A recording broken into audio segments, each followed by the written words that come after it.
Ang daang kasabutan, Genesis 12.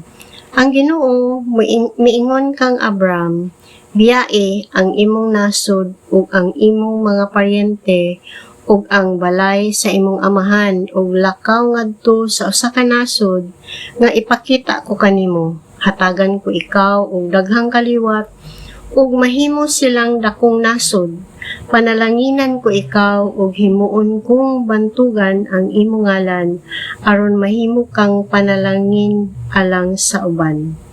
Panalanginan ko kadtong mga magapanalangin kanimo apan tunglohon ko kadtong mga mutunglo kanimo.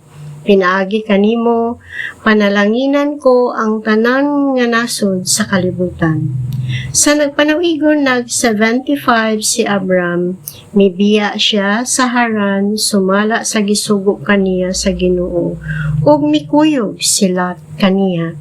Gidala ni Abram si Sarai nga iyang asawa, ug ang iyang pag-umangkon nga si Lot, ingon man ang tanan nilang katigayunan ug mga ulipon nga ilang napanag-iya didto sa Haran ug migikan sila paingon sa yuta sa Kanaan.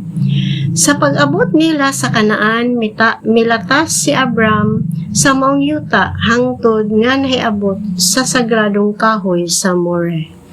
Ang balaang dapit sa syudad sa Sikem, niadtong panahona ang mga Kanaanhon nagpuyo pa sa maong yuta.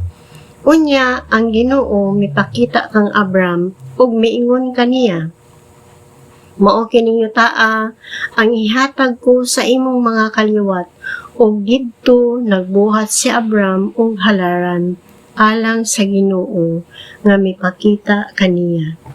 Human ini padayon siya paingon sa habagatan ngadto sa bukid sa silangan sa syudad sa Bethel.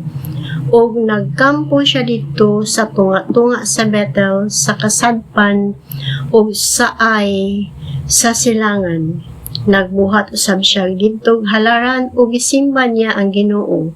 Unya mipadayon siya latas sa nagkalain-laing dapit padulong sa habagatan paingon sa Negev. Apan nahitabo nga dihay gutom didto sa Kanaan. Tungod kay misamot man ang gutom, miadto si Abram sa Ehipto aron didto magpuyo sa makadiyot. Sa dayon na niyang latas sa utlanan sa Ehipto, giingan niya ang iyang asawa nga si Sarai. Maanyag ka nga babae, inig kakita sa mga Ehiptohanon kanimo, maingon gyud sila. Asawa kini niya, o patyon ako nila apan ikaw dili. Busa, sultihis sila nga isuon ko ikaw, aron dili ako nila patyon kun dili ayuhon hinuon pagtagad tungod kanimo. Sa dihang miabot na si Abram sa Ehipto, nakita tuod sa mga Ehiptohanon nga maanyag ang iyang asawa.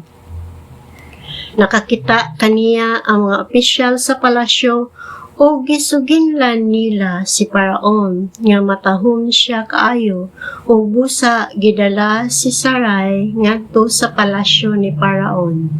Tungod kaniya, gitagad pag-ayo ni Paraon si Abram o gihatagan og mga karnero o kanding, o mga baka og asno, mga ulipon nga lalaki o babae ug mga kamelyo. Apan tungod kay gikuha man ni Paraon si Sarai, gipahamtangan sa Ginoo og makalilisa nga sakit si Paraon. Ingon man ang namuyo sa iyang palasyo. Busa gipatawag niya si Abram og gipangutana, unsa ba kining imong gihimo kanako nganong wala mo man ako tug-ani nga imo di ay siyang asawa? Nganong miingon ka man nga siya imong igsuon ug tungod niini gikuha ko siya aron mahimong akong asawa? Unya ang imong asawa kuhaa siya ug panlakaw kamo.